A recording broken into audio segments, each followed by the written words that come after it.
So we're going to break down that Dodgers versus Padres game in just a moment because it was pretty much October playoff baseball in April. One of the most exciting regular season games that I've ever seen, but I forgot to show you a clip from Justin Turner a few days ago. If I ever forget anything, please let me know in the comment section down below, but he hit a home run and it went straight into this guy's nachos.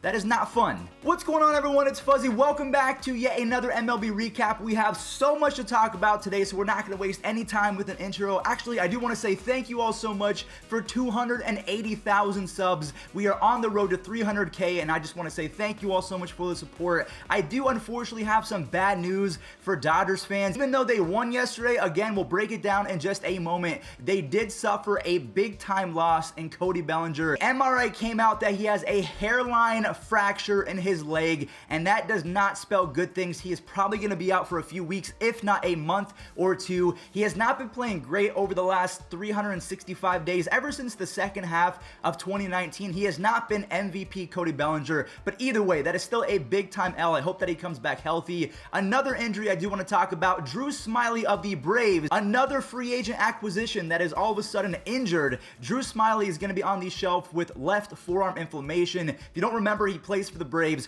so Kyle Wright had to get the spot start, and a huge tip of the cap to him because he pitched great yesterday as Ronald Acuna Jr. has 2 RBIs in the third, and then guess what happened in the 4th inning? He was on second base, and he scored on an infield hit to the shortstop. I don't think you understand how fast you have to be on second base and score on a base hit to the shortstop. It was an infield single, and he scored. This guy is electric. I mean, straight up, is he the best player in baseball? Right now, currently, he is having the best season of anyone.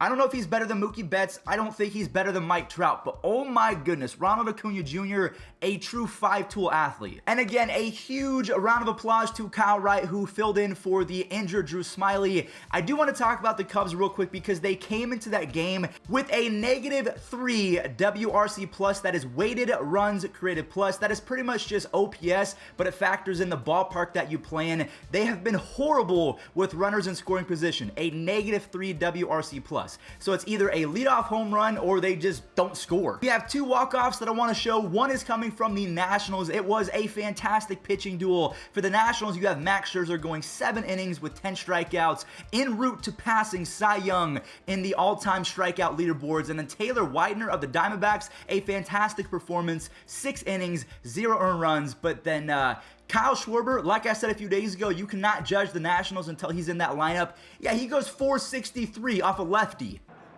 There it goes! Game winner! See you later!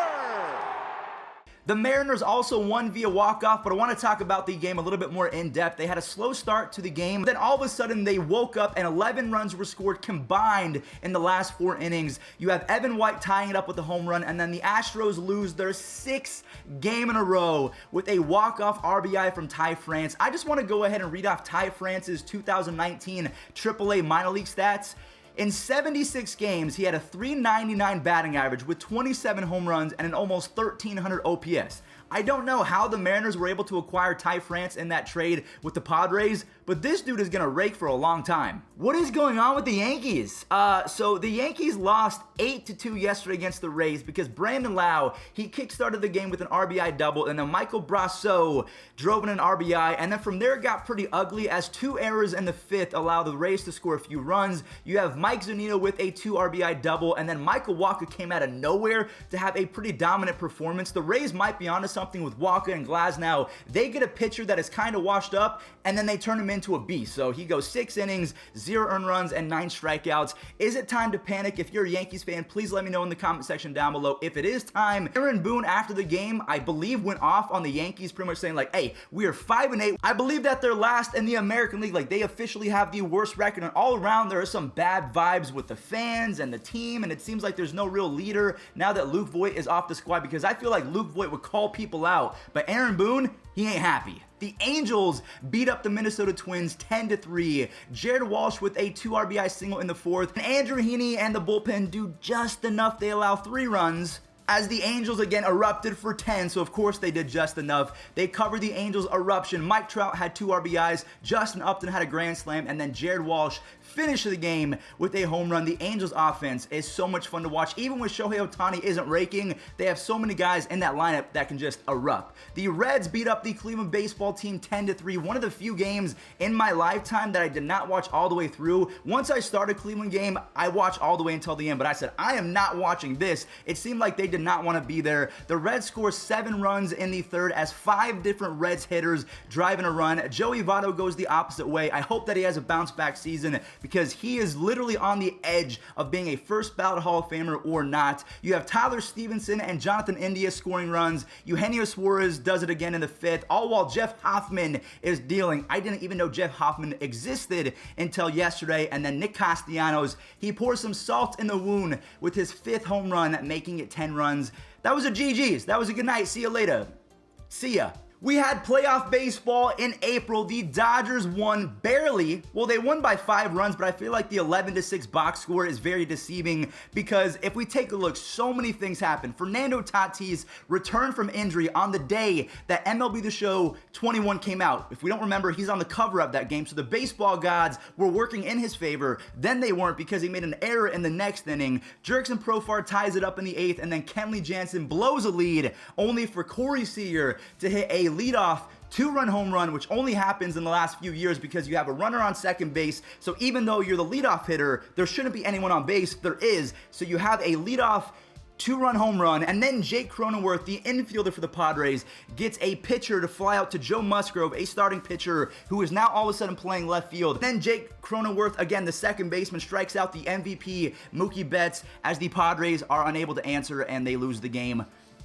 What even happened last night? So again, that was one of the most exciting regular season games I've ever seen, and we still have 17 left. The Dodgers versus the Padres. I cannot wait to see who wins the 2021 series. Who is it going to be, the Padres or the Dodgers? Let me know in the comment section down below who's going to come away with the most wins. The Pirates offense is surprisingly good. They beat up the Brewers 6-1 yesterday as Colin Moran hit a home run in the 2nd, and then Frazier and Reynolds have some extra base hits to make it 4-0 in the 5th. JT call him 1-run Brubaker, his 3rd straight start only allowing 1 earned run. As Gregory Polanco factors in an insurance home run, the Pirates are in the top 10 in on base percentage, and they're 9th in strikeouts for pitchers. So when you get on base a lot and you're striking out a lot of guys, you're gonna win some ball games. So GG's to the Pirates. The Phillies won 9-2 yesterday against the Cardinals as they put up 6 runs in the 2nd inning behind clutch base hits from Andrew McCutchen and Bryce Harper. You have Zach Eflin, who is gonna be really good and then bad. He's gonna be decent, then good, and then bad. That's just how it goes for him. He goes 7 innings, 0 earned runs. And shout out to Connor Brogdon. He has been the best relief pitcher so far to begin the season for the Phillies. Good job to him. He's been a monster. And then the final few games from yesterday, we have the Marlins beating the Giants 4-1. Daniel Castano and Anthony Desclafani had a pitching duel. Castano goes 5 innings, 1 earned run. Desclafani goes 6 innings, only 1 earned run. As Starling Marte with a big-time 3-run home run that seals the deal, gives the Marlins a W. The Orioles with Cedric Mullins, he continues his torrid start. And you have home runs from Rio Ruiz and DJ Stewart. It is 5-0 in the 5th inning as Jorge Lopez strikes out 8 Rangers in 5 innings, and then the bullpen came in and was even nasty as well. The Orioles struck out 15 different Rangers hitters yesterday, and then finally Frankie Montas, who gave up 7 earned runs in his first start, has 1 earned run combined in his last 2 starts. The game pretty much could have ended after the 4th inning. Mitch Moreland had an RBI single, and then Sean Murphy and Matt Chapman, they tack on. That pretty much does it for today's MLB recap. Thank you all so much for watching. If you want to see more, go ahead and follow me on my Twitch channel. I stream pretty much every single day at Fuzzy from YT, and that's the same for my Twitter and Instagram and TikTok if you're into TikTok. But stay safe out there and enjoy this day in MLB history. This will glide over. There are 2 outs. It's in June of a year ago. He's got the sign. Here's the 1-2. Ground ball to second. Barmes to first. Ubaldo Jimenez has no hit. The Atlanta Braves.